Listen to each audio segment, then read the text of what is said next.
Kami dari kelompok 2 akan mempersembahkan video pembelajaran tentang cerita rakyat. Check it out! Pertama kita masuk ke pengertian dari cerita rakyat. Apa itu cerita rakyat? Cerita rakyat merupakan cerita yang berasal dari masyarakat dan berkembang dalam masyarakat pada masa lampau yang menjadi ciri khas di setiap bangsa yang mempunyai kultur budaya yang beraneka ragam, yang mencakup kekayaan budaya dan sejarah yang dimiliki masing-masing bangsa. Cerita rakyat memiliki beberapa tujuan, yaitu 1. Memperkuat nilai-nilai sosial dan budaya. 2. Menciptakan rasa persatuan dalam suatu kelompok budaya. 3. Menjadikan sarana pendidikan. 4. Menjadikan sarana hiburan. Selanjutnya ada ciri-ciri cerita rakyat. Adapun ciri-ciri dari cerita rakyat, yaitu 1. Cerita rakyat dituturkan secara lisan. 2. Cerita disampaikan secara turun-temurun. 3. Cerita tidak diketahui siapa pembuatnya. 4. Cerita mengandung nilai-nilai luhur kemasyarakatan. 5. Cerita memiliki sifat yang tradisional. 6. Cerita memiliki banyak versi dan variasi. Berikutnya kita akan masuk ke jenis-jenis dari cerita rakyat. Cerita rakyat memiliki beberapa jenis-jenis, yaitu 1. Dongeng. Dongeng adalah cerita rakyat di mana kejadian yang ada di dalamnya dianggap tidak benar-benar terjadi dan berfungsi untuk menghibur serta sebagai cerita pelipur lara. 2. Legenda. Legenda diartikan sebagai cerita rakyat yang menceritakan asal mula terjadinya suatu tempat, nama tempat, peristiwa, atau keberadaan suatu daerah. 3. Mitos. Mitos adalah cerita rakyat di mana kejadian di dalamnya dianggap benar-benar terjadi dan dianggap suci atau sakral serta memiliki unsur mistis. 4. Sage atau saga. Sage atau saga adalah cerita rakyat yang mengandung unsur sejarah. 5. Epos. Epos adalah cerita rakyat yang mengandung unsur kepahlawanan. Cerita rakyat memiliki karakteristik khusus.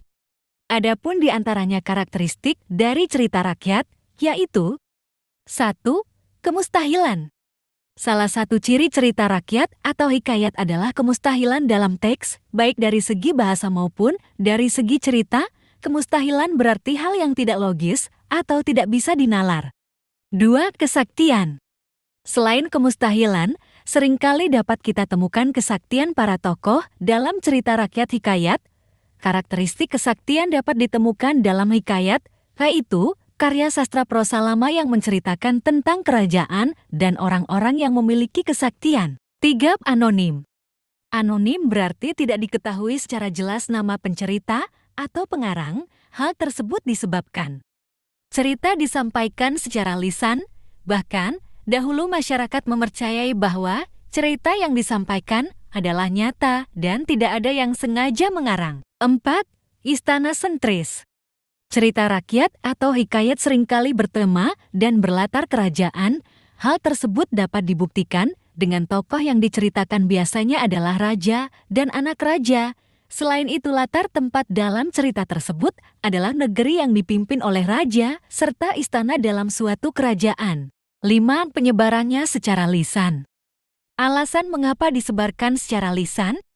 Penyebab utamanya adalah pergerakan zaman dahulu sangatlah lambat jika dibandingkan dengan konvoi masyarakat di zaman modern ini. Oleh karena itu, penyebaran budaya dan cerita secara lisan akan lebih mempercepat tersebarnya cerita dibandingkan dengan menggunakan media tulisan. Selain itu, melalui budaya lisan, masyarakat juga mampu lebih intens memberikan nilai-nilai positif yang terdapat di dalam cerita, sehingga pesan moral yang terdapat di dalamnya akan sampai kepada pendengar dengan lebih cepat dan efektif. Akibat penyebarannya yang secara lisan, tidak jarang menimbulkan berbagai variasi karya cerita rakyat. Yang terakhir, tradisional. Maksud dari tradisional yaitu mempertahankan kebiasaan masyarakat zaman dulu atau adat istiadat. Hal ini menjadikan karya tersebut klise dalam susunan atau cara pengungkapannya. Selanjutnya kita masuk ke pembahasan nilai-nilai cerita rakyat. Nilai diartikan sebagai suatu yang berharga, bermutu, menunjukkan kualitas, dan berguna bagi manusia. dalam karya sastra berwujud makna di balik apa yang ditulis melalui unsur intrinsik seperti perilaku, dialog, peristiwa, setting, dan sebagainya. Terdapat 6 nilai dalam cerita rakyat, yaitu 1. Nilai budaya. Nilai yang diambil dari budaya yang berkembang secara turun-menurun di masyarakat. Hal ini berhubungan dengan budaya Melayu, ciri khas nilai-nilai budaya. Dibandingkan nilai lainnya adalah masyarakat takut meninggalkan atau menentang nilai tersebut karena takut sesuatu yang buruk akan menimpanya. 2. Nilai moral. Nilai yang berhubungan dengan masalah moral, pada dasarnya nilai moral berkaitan dengan nasihat-nasihat yang berkaitan dengan budi pekerti, perilaku, atau tata susila yang dapat diperoleh pembaca dari cerita yang dibaca atau dinikmatinya. 3. Nilai estetika. Nilai yang berhubungan dengan keindahan dan seni. 4. Nilai agama atau nilai religi. Nilai yang berhubungan dengan masalah keagamaan. Nilai religi biasanya ditanda dengan penggunaan kata dan konsep Tuhan, makhluk gaib, dosa, dan pahala, serta surga neraka. 5. Nilai pendidikan atau edukasi. Nilai yang berhubungan dengan proses pengubahan sikap dan tata laku seseorang dan kelompok orang dalam usaha mendewasakan manusia melalui upaya pengajaran dan latihan. Terakhir, nilai sosial. Nilai yang berhubungan dengan kehidupan di dalam masyarakat, biasanya berupa nasihat-nasihat yang berkaitan dengan kemasyarakatan.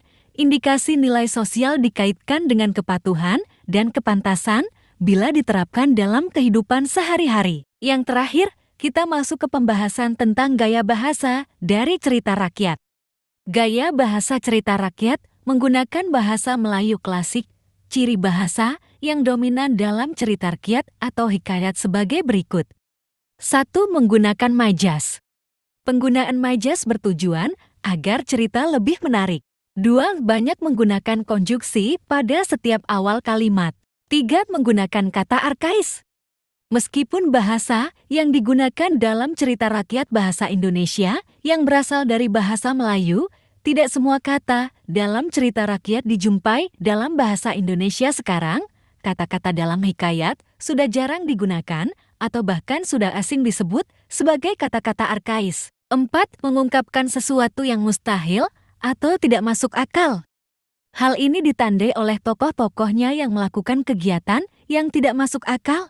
Misalnya dapat berbicara dengan binatang, bisa memasak di telapak tangan, bisa terbang, dan lain-lain. Berikut ini adalah contoh dari cerita rakyat. Silahkan ditonton ya teman-teman. Telaga Sarangan atau Telaga Naga. Telaga Sarangan adalah sebuah danau vulkanik yang terletak di lereng Gunung Lawu, Magetan, Jawa Timur. Telaga ini menjadi salah satu tujuan wisata yang cukup terkenal di wilayah Magetan dan sekitarnya. Pada zaman dahulu kala, hiduplah sepasang suami istri yang bernama Ki Jalilung dan Nyi Jalilung. Mereka hidup sederhana dan bahagia di sebuah pondok kecil pada sebuah tepian hutan di lereng Gunung Lawu nan sejuk. Sehari-hari, Ki Jalilung bercocok tanam jagung di sebuah ladang. Ki Jalilung merasa bahagia karena tanaman jagungnya tumbuh subur. Nyi, hari ini aku akan ke ladang untuk menyiangi pohon-pohon yang menutupi tanaman. Iya Ki, hati-hati di ladang. Jangan pulang terlalu sore. Ki Jalilung selalu bekerja dengan giat merawat ladang. Tiba-tiba, Ki Jalilung melihat sebuah telur berwarna putih keemasan yang sangat besar di bawah pohon besar tersebut. Hah? Telur apa ini ya? Oh iya, sebaiknya aku bawa pulang saja telur ini. Mungkin istriku tahu ini telur apa. Wah, ini telur apa Ki? Entahlah, aku juga tidak tahu. Aku kira kau tahu ini telur apa. Baru sekali ini aku melihat ada telur sebesar ini. Kebetulan kita tidak punya lauk. Telur ini kita rebus saja. Setelah selesai makan, Ki Jalilung kembali ke ladang. Di perjalanan menuju ladang, Ki Jalilung merasakan tubuhnya panas dan kehausan. Aduh, panas sekali. Aku akan masuk ke sumber air ini saja. Ki Jalilung merasa tubuhnya segar kembali. Namun, dia merasakan ada yang aneh di tubuhnya. Jari-jari tangannya mengeluarkan cakar yang besar dan tajam. Dan perlahan-lahan berubah menjadi seekor naga yang besar. Di rumah, Nyi Jalilung juga merasakan panas di tubuhnya. Kemudian, Nyi Jalilung segera pergi mencari suaminya. Dia mendengar suara naga dan merasa takut. Apa itu suara naga? Aku harus ke Ki Jalilung. Sampailah Nyi Jalilung ke sumber air tempat suaminya menjadi naga. Nyi Jalilung sangat terkejut melihat ada seekor naga besar melingkar di sumber air. Tiba-tiba dia merasakan ada yang aneh di tubuhnya. Jari-jarinya mengeluarkan cakar yang tajam dan menjadi seekor naga yang besar. Dan kini ada 2 naga yang berenang di sumber air tersebut. Bagaimana menurut teman-teman cerita rakyat Telaga Sarangan? Sangat menarik, bukan? Dalam cerita tersebut, banyak mengandung nilai-nilai yang dapat kita jadikan sebagai pedoman hidup. Cerita rakyat Telaga Sarangan mengandung nilai-nilai edukatif. Salah satu nilai yang terkandung dalam cerita rakyat ini adalah nasihat kepada anak-anak agar tidak bersikap ceroboh dalam mengambil barang orang lain tanpa seizin pemiliknya. Kesimpulan dari cerita rakyat biasanya mencerminkan nilai-nilai moral, pelajaran hidup, atau pesan-pesan yang ingin disampaikan oleh cerita tersebut. Hal ini bisa berupa pengajaran tentang kebaikan, keadilan, kesetiaan, atau bahkan peringatan tentang akibat dari perilaku buruk.